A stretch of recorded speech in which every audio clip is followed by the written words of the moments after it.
You've tuned in to the Top 10 Gardener with garden expert Ken Lain. Join him daily as he answers timely garden questions that are sure to make a difference in your gardens. Now, welcome your host, Ken Lain. And we are back with Lisa Waters Lane in the studio. She comes each week with some inspiration, just 10 minutes of nothing but her garden rant. I never rant. I'm not a rant. Well, you can go off every once in a while, but usually not on gardening. Not on gardening. It's on business or some other, why are they doing that way? Anyway, so that's where we run at a high level. So we know what high level is. I can't brag about ourselves. We're always better quality, but we're noted for being really good at what we do. And so when you go to a place and they say they're that and they aren't, you kind of go, doggone it, they let me down. So doggone it. Yeah. Anyway. I ranted. To say I went off a rant a couple days ago. Ken hasn't forgotten it yet. Yeah, don't call him out. Not going to. Yeah. I'm just saying you haven't forgotten. No. Gardening. Yeah. So what can folks learn, be inspired, do in the gardens that they can only come from you? Only from me. Well, I wanted to let you guys know we are getting some more. So a lot of people have been asking, where's the cactus? Where's the agave? When are you guys getting those? And we always say, well, I like to come when it's a little warmer. It's true. So we have them. So all you people who've been wanting the cactus and the agaves and that kind of stuff. The hardy varieties, not some cheesy Phoenix thing that's going to live for the summer and then die this winter. But these are hardy varieties for the mountains of Arizona. They're going to thrive for decades to come. Decades. I love it. I like it. So the first ones I thought I would talk about. So most of the time, people don't think about growing the barrel cactus here. Okay. But there are three that would actually probably do pretty well up here. They might need a little, like we have the red fishhook cactus. So I've got some of those coming in. So we grow it in a container, but we bring it up a little closer to the house in the wintertime, give it a little protection. Yeah. And it does really well. It's been years and years and years. It's a classic saucer bowl container. That screams style and selection. And it's actually blooming. It is, yeah. It's kind of fun. Now. It looks really pretty. Yeah. And then the golden barrel cactus, which a lot of people don't think can't winter over. We have a neighbor, couple streets down. He put barrel cactus in. I said, no way. Not going to live. No way. Not going to do it. It looks beautiful. Yeah. Now he's got it in a hot, sunny spot. Right. He's got rock around it.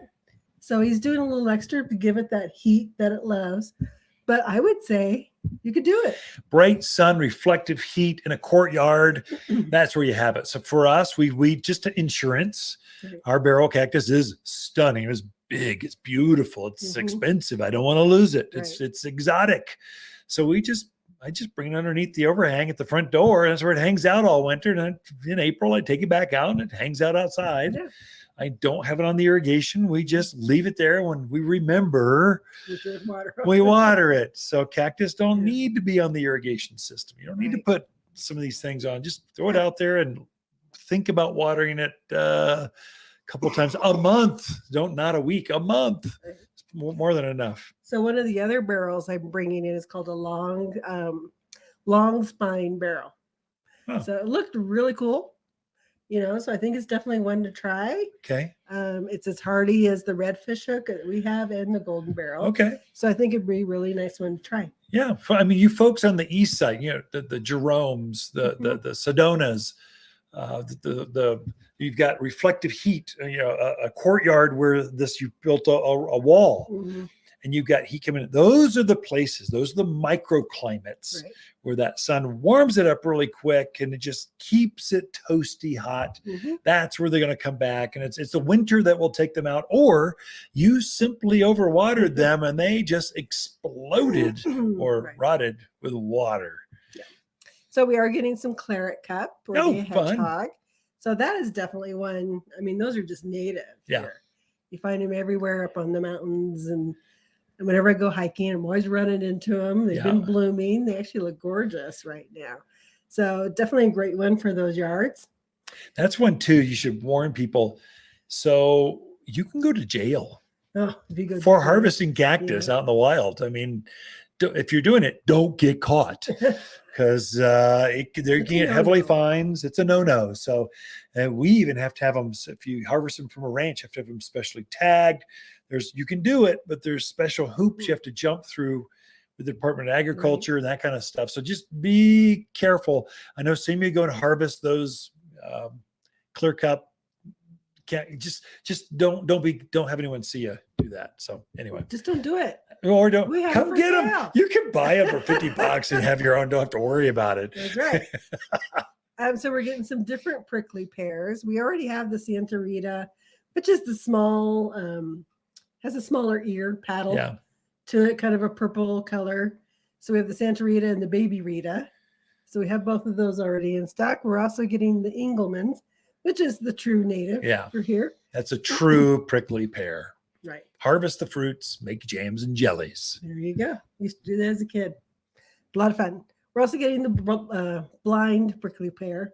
Now, don't ask me why. Does it have glasses? Does it have a white cane? I'm like, why do they call it blind? I don't know. Just what they call it. So again, Sounds like an insult I to. know. And also one called a chenille. Oh, I don't know that one. Interesting. Should all be nice and hardy Oh, for yeah. here and do quite well. That's exciting. So what's I always say it wrong. What? The botanical for prickly pear. Apuntia? Apuntia? Okay. Yeah. Or I always- opuntia. Or apuntia. It's I think I opuntia. always call it opportunia or something like that. So, Just call it prickly pear. I mean, come on. Let's make it easy. definitely. So some of the agaves we're getting in. Agaves are another one that there are so many varieties. Yeah. And let me tell you, not all of them are winter harvest. That's true. Yeah, very much. Very much so. So we're getting Queen Victoria. We are also getting the shark skin, which That's is actually fun. really cool because Yeah. it has like that pattern Yeah. on it. We're getting shark tooth. I don't know that one, but it's got to be the same thing. Come It's on. about the same thing. Yeah. We're getting one called white ice, which is Huh. really pretty because it has I don't know what we call it, spine, Yeah. leaf, whatever. Has a white outline. on Oh, it. it's variegated. That's Yeah. kind of neat. So that's really cool. And then we're getting one called Dragon Toes. This Don't one know I that can't remember. We brought a couple in that we knew were going to be more indoor varieties, but you could definitely enjoy them outside right now. Yeah. Put them in a container and then bring them in the wintertime and just treat them like a house plant. Sure. Yeah, that's great. We do that with a lot of things. So why not an agave? Mhm, So a lot of folks want to grow the blue agave, which Yeah. is the great big one you see down in Phoenix. mhm. It don't winter up here. Trust me. I've tried a couple times. Of course, that's me. You can try it yourself, but you're not going to buy it from me and then have it die on my watch. Just kind of, I'm trying to sell things that I know will grow Yeah. here, that we've proven ourselves and tried it. So another name for agave is century plant, because that entire family of plants puts on this huge flower stalk. It grows taller than you and I, just this beautiful flower, great pollinator. About every century is the myth. Not really every few years. It just depends. But I guess if left by themselves, once every century it'll bloom. Thus, century plant or century agave. It just feels like a century. to me. Yeah, maybe just feels like a century. Basically, that's why. Garden trivia, plant trivia. There we go. So I was talking to a customer. They had one that's putting off its big stock. Yeah, They start and they grow like feet a day. yeah. You can watch them. Anyways, they were watching it. Came out one morning, it was gone. Oh, what happened? They think a pack rat. I Really? mean, it was just like, Oh, you could see where it'd been cut. well, pack rats can Pack do rat, that. yeah. Porcupines, possibly. Yeah. I've never heard of them eating agave, but they do things like that. Yeah, Oh, javelina? I don't No, think it they was don't do javelina. that. Oh, yeah. really? I'm telling you, never all know. rats should die. Underground rats called pack rats, above ground rats, which are called rats, pack rats, they should all be gone. So that's all we got for this okay. segment. So thank Sounds you, good. Lisa, for the hardy agaves and hardy cacti Cactus. are here and ready to plant at Waters Garden Center. Be right back after this. Ken and Lisa Lain, the Mountain Gardeners.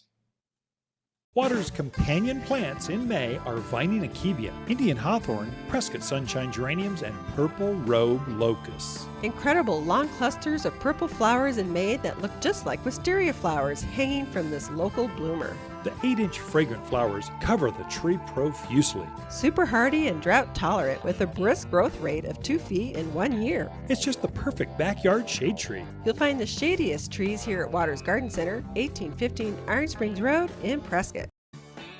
You're listening to garden expert Ken Lain, owner of Waters Garden Center in Prescott. Look for more tips, tricks, and garden shortcuts through Ken's website. Additional shows of this podcast, read his weekly garden column, or follow him on Facebook, Instagram at watersgardencenter.com. That's Waters with 2 T's, gardencenter.com.